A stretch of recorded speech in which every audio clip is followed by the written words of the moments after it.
Bonjour, l'invité du lundi vous propose une rencontre avec Romain Arciset dans le cadre des élections législatives. Romain Arciset est candidat dans la 11e circonscription. C'est une immense circonscription, il va nous la décrire. Il habite au Laos, il habite Vientiane et il est donc candidat indépendant. Romain Arciset, bonjour. Bonjour. Je suis content de vous revoir et de Aussi. vous réinviter, Romain Arciset. Vous êtes le courageux candidat indépendant qui a décidé de prendre son bâton pèlerin et de partir à la conquête d'un siège de député Tout à de fait. l'étranger. Une démarche citoyenne et Oui. totalement libre, comme je vous l'ai déjà dit. Oui, oui, oui. Alors d'abord, est-ce que je peux vous demander, bon, vous savez que la campagne bat son plein, hein, en tout cas la campagne présidentielle, qu'il va y avoir manifestement du changement, si on en croit les sondages. Je suppose que dans la région où vous êtes, l'ambiance n'est pas la même, hein, puisque je rappelle l'Asie, donc beaucoup d'expatriés assez confortables, des retraités, des gens qui vivent au soleil et qui sont dans une économie en pleine forme. Hein.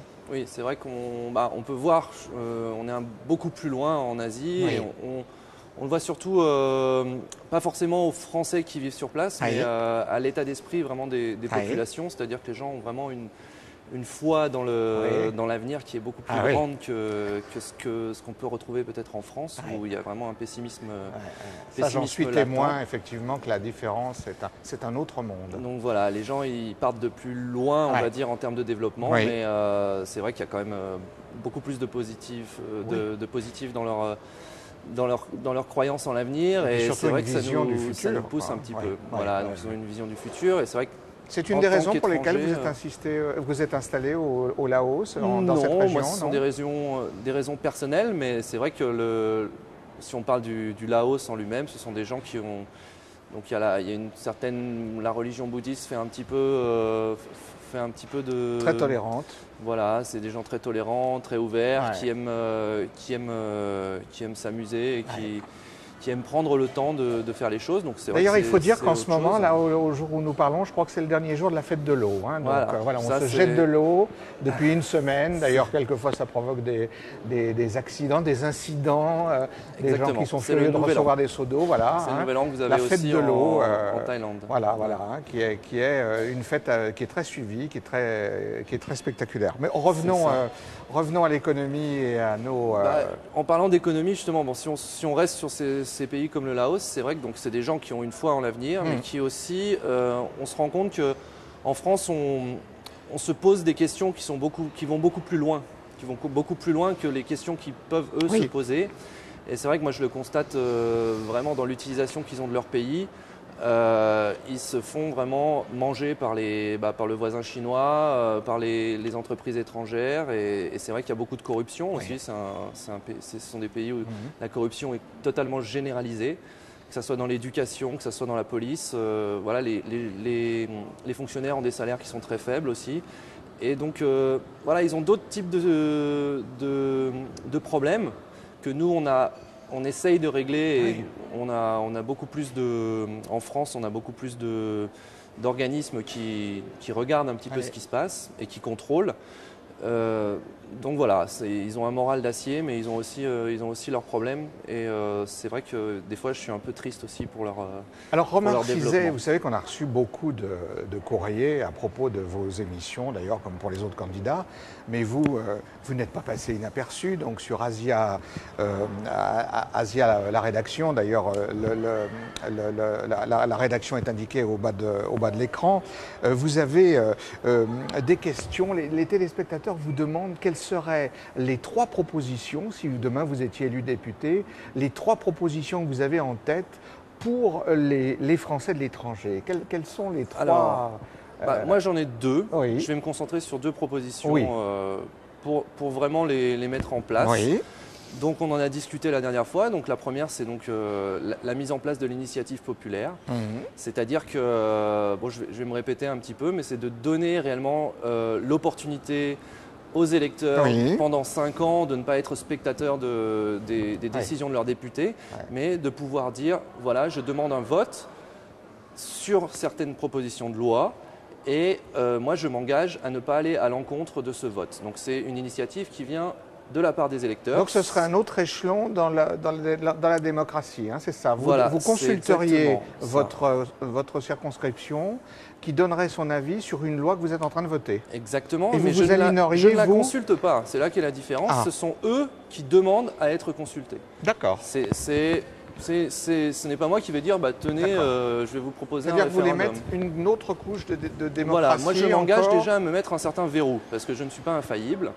Et aussi, ça c'est une forme de réflexion, quand on est français de l'étranger, en France, donc, on a la possibilité de faire la grève, même si voilà, ça bloque l'économie et ainsi de suite, on a toujours cette possibilité-là. Un Français de l'étranger qui va habiter en Chine, je le vois mal descendre dans la rue pour dire voilà, je suis contre une loi qui se fait en France. Donc c'est vrai que moi je me suis mis ce premier verrou pour dire voilà, je m'engage à ne pas aller à l'encontre d'un vote, et c'est-à-dire de donner à l'électeur une possibilité de me bloquer. Oui. Ça, c'est la première chose que je vais mettre en place. Ah bien. Donc, je vais le mettre en place en utilisant mes indemnités de député. Ensuite, la deuxième chose, c'est un travail un petit peu de fourmi, mais pays par pays, en fait, je vais commencer à conventionner les hôpitaux de notre circonscription, c'est-à-dire faire des accords avec les hôpitaux et la Caisse des Français de l'étranger, la sécurité sociale, pour que, effectivement, au moment où des gens vont être hospitalisés, ils sachent d'une part où aller, et de deux, pour qu'on puisse faire une sorte de pression sur les hôpitaux pour à la fois avoir un service de qualité et avoir des tarifs qui soient régulés. Donc moi, ce que je propose, c'est de faire une sorte de carte géographique en allant négocier. Donc ça, c'est un travail vraiment, je le redis, de fourmi, parce qu'il faut aller voir chaque hôpital en leur disant, voilà, nous, ce qu'on vous propose, c'est que que tous les Français qui sont dans cette zone aillent dans votre hôpital. Donc ça fait une clientèle assez conséquente. Si on parle de la Thaïlande, il y a 600 000 touristes par an. C'est assez énorme. Donc bien sûr, il n'y aura pas qu'un seul hôpital sur Bangkok, mais voilà, c'est ça l'idée. Et l'idée, c'est pouvoir justement faire une sorte de carte où les gens, quand ils ont des problèmes, ils puissent savoir, ok, je suis à Bangkok, j'ai un souci, je sais que je peux aller à tel hôpital, je sais que j'aurai un service de qualité, je sais que du coup, ce que je vais payer, parce qu'on n'est pas remboursé à 100% la plupart du temps. Comment se fait-il que vous soyez sensible à cette question, parce que de façon aussi précise? En fait, vous avez eu vous-même des problèmes? Non, je n'ai pas eu spécialement de problème. Je touche parce que nous savons, on a fait un certain nombre d'émissions et nous savons sur Asia Télévision qu'il y a effectivement un problème de gens qui se retrouvent en carafe d'une façon vertigineuse, voilà.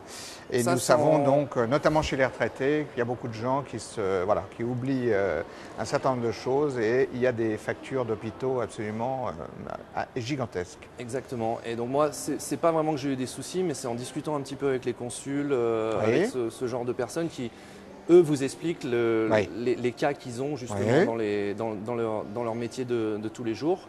Et c'est vrai que moi, c'est quelque chose, je sais que ça ne sera pas possible dans tous les pays, mais avec suffisamment de moyens de pression, en prenant pays par pays, et ça, c'est quelque chose que je sais, en fait, que je vais pouvoir mettre en place, mais ça dépendra plus ou moins que de mon travail. C'est-à-dire que je n'ai pas à attendre qu'il y ait une loi qui soit faite, puisqu'il existe déjà un certain nombre de conventionnements. Et moi, je n'ai pas envie de me dire, bon, voilà, je vais attendre que peut-être une loi passe pour faire ça. Donc c'est pour ça que je me suis donné ces deux objectifs-là, parce que le premier objectif, donc l'initiative populaire, c'est quelque chose qui dépend que de moi. Donc moi, je m'y engage. Je me dis, voilà, je vais suivre ce que les autres candidats ne peuvent pas faire parce qu'ils sont pieds et poings liés un petit peu par rapport à leur parti. Donc moi, je m'engage dans cette sur cette première résolution. Et la deuxième, c'est pareil, je vais aller pays par pays pour négocier. Donc voilà, moi je parle anglais, je vais aller voir, je vais aller voir petit à petit et surtout faire remonter les informations par rapport aux Français qui vivent sur place. Ça permettra d'avoir à la fois un service de qualité et surtout aux gens de payer des tarifs qui soient réglementés. Comment se passe votre campagne, Romar Cizet? Il y a des questions qui nous sont évidemment posées en se disant, mais comment un candidat indépendant sur une circonscription aussi gigantesque, comment est-ce qu'il fait? Alors c'est un petit peu... Vous avez la foi quand même. Hein? Il faut la foi de toute façon. Oui. Bon, après, comme vous l'avez dit, on est un petit peu éclipsé par les présidentielles. Donc c'est vrai que ça c'est pour moi le principal problème. Si on avait eu des législatives avant les présidentielles, on aurait eu beaucoup plus de champs médiatiques pour pouvoir s'exprimer. Le porte-à-porte ne fonctionne pas puisqu'on ne trouve que des étrangers quand on va faire du porte-à-porte.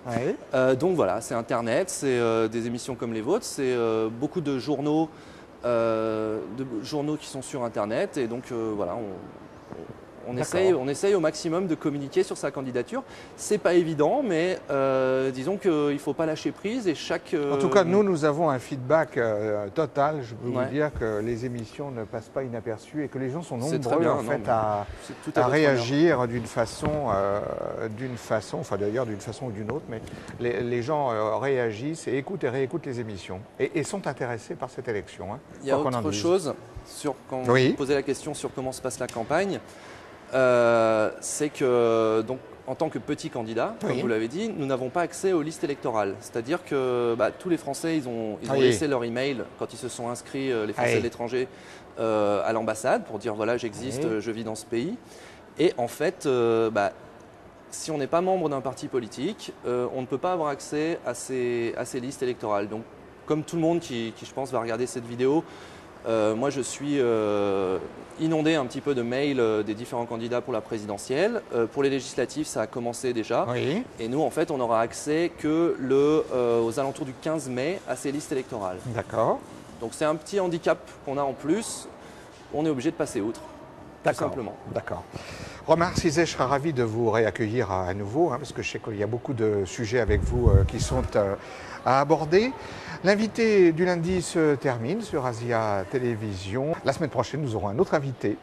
À bientôt.